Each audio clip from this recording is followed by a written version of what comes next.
bittersweet morning. I'm gonna be leaving Olympic National Park today, but I've spent a lot of time here. 10 nights I've spent here. It's more than I've spent in any other park. I'm gonna make some breakfast. Pretty much exactly what I had yesterday. Banana with peanut butter and then some oatmeal. And then after that, I'm gonna head to Aberdeen. Pick up some groceries and stuff, maybe hit up the library. You know, the usual. Oh, it's library time! Just setting up shop here in the library. Oh yeah. I'm leaving the library and I have a 3-hour drive ahead of me. Woohoo! Oh yeah. Just got done topping off my gas tank before I head into Mount St. Helens. Hopefully for the last time in the state of Washington. I thought I was gonna have to wait until I get to California to experience high gas prices, but no, state of Washington is just as high, if not higher in a lot of areas. $3.05, the cheapest that I could find. Way at the top in the fine print it says cash there. You have to go and pay and then pump. My buddy Nate was showing me an app called Gas Buddy that's really helpful. As soon as I hit Oregon, it's going to be like, you know, 290s, 270s, and that's how much it was when I was back home in Minnesota before I left. So you can really see, you know, the cheapest place to go for gas in the area. Gas Buddy, it's a great app for traveling. So basically my whole trip has all been going west, and now my journey begins south. And after south, we'll be going east, back home. It's almost been 2 months that I've been on the road. I feel like I'm really mastering the balance of taking relaxed days, going and seeing a bunch of stuff days, but also taking time to enjoy the places that I'm at as well. That is a hard balance. That is definitely an art when you're traveling. Well, I just made it to Ape Cave. There are a bunch of lava flow caves created from this eruption, and Ape Cave is one of them. This is one area that I actually got recommended from someone in Glacier National Park when Nate and I were backpacking. They said it was super cool and not very well known. So tomorrow's Friday, so I wanted to park near the trailhead so I can get an early start. Let me show you what I got here for a site. There's a parking lot and stuff behind me, but I found an area that actually has its own little parking area, picnic table, campfire, and I can't have campfires. There's a fire restriction, a burn restriction right now. I'm actually gonna go and look for a map. I just walked through the woods to this place. Ape Headquarters is what it's called.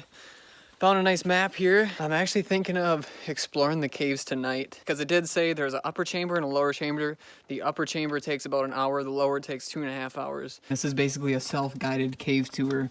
So you just walk in on your own. Yeah, you don't need any guides or anything there. It's not required. So I just wanted to show you on this map where we are. Obviously this is Mount St. Helens. So I came in down here, came up this way, and we are now at Ape Cave right here. All right. Now begins my hike down to Ape Cave, self-guided tour. I'm thinking I'm gonna do the upper cave tonight and the lower one tomorrow, since the lower one is apparently more intense. I'm looking forward to this. This is gonna be so cool. Okay, I found some signage, which is a lot more specific to the cave. It does say temperatures average 42. I'm wearing a long sleeve merino wool. It's gonna be a little too thin for that temperature, but still gonna give it a try. I did get it backwards. It looks like the lower passage is actually the easier one, and the upper passage is going to be the one that takes 2.5 hours. So if you look right here, I'm right around there. Gonna enter the cave through the staircase, and then another staircase. So there's the lower cave, and the upper cave is all this. Well, enough reading, let's do this. Right, I'm entering a staircase. Kind of bringing me down below the surface. Whoa. The mineral on the wall is like glowing. It's like pure silver or something. Really cool. I've never seen anything like this. That's so cool. Okay. Lower cave, easy walking. Upper cave, difficult. I'm just gonna do the lower one for now. We'll feel it out and see how it is.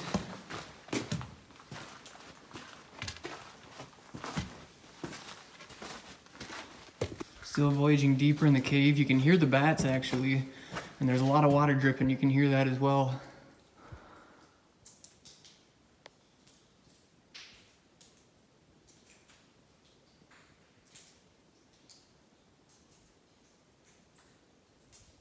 Pretty freaking cool. It's definitely eerie. Yesterday I explored a ghost town in the dark, and now I'm exploring a cave. So I'm in the cave, I shut off my light. Oh yeah, I found a glow stick on the trail as well. Strapped that around my neck. Just super freaky being totally alone. I've never been alone in a cave. And I'm pretty sure I'm the only one in here.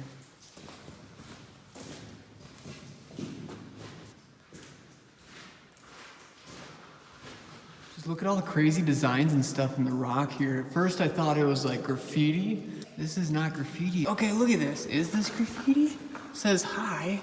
I mean, that's like clear as day. Man, I should have brought my guitar in here. I've been thinking about like once I turn around and get out, coming back and just like having a mini jam session.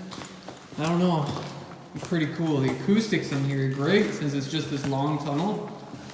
Does it see you?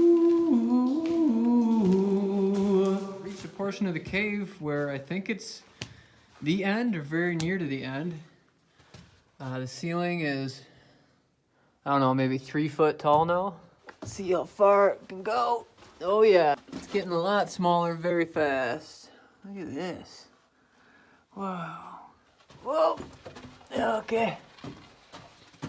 Okay. Keeps going. I'm at about 2 feet now.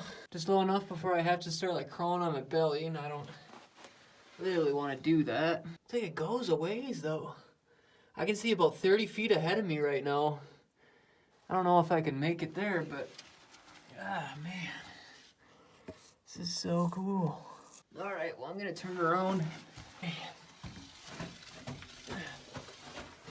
All right, so after exploring the caves, it made me a little more curious about how it was formed and why it got its name and everything. So I came up and read the signs a little more in detail. What's in the name? Well, it turns out the people that discovered it belonged to this outdoors club that were called the St. Helens Apes. And every now and then they gave tours. Eventually, it was named after the Outdoors Club. This sign is saying nearly 2,000 years ago, lava flowed from Mount St. Helens down and filled this valley. The surface of the molten river cooled and crusted, creating an insulated tunnel around the flowing lava. I'm gonna go and get my guitar. In the cave again, just got my guitar. Way too good at acoustics and an opportunity to pass up.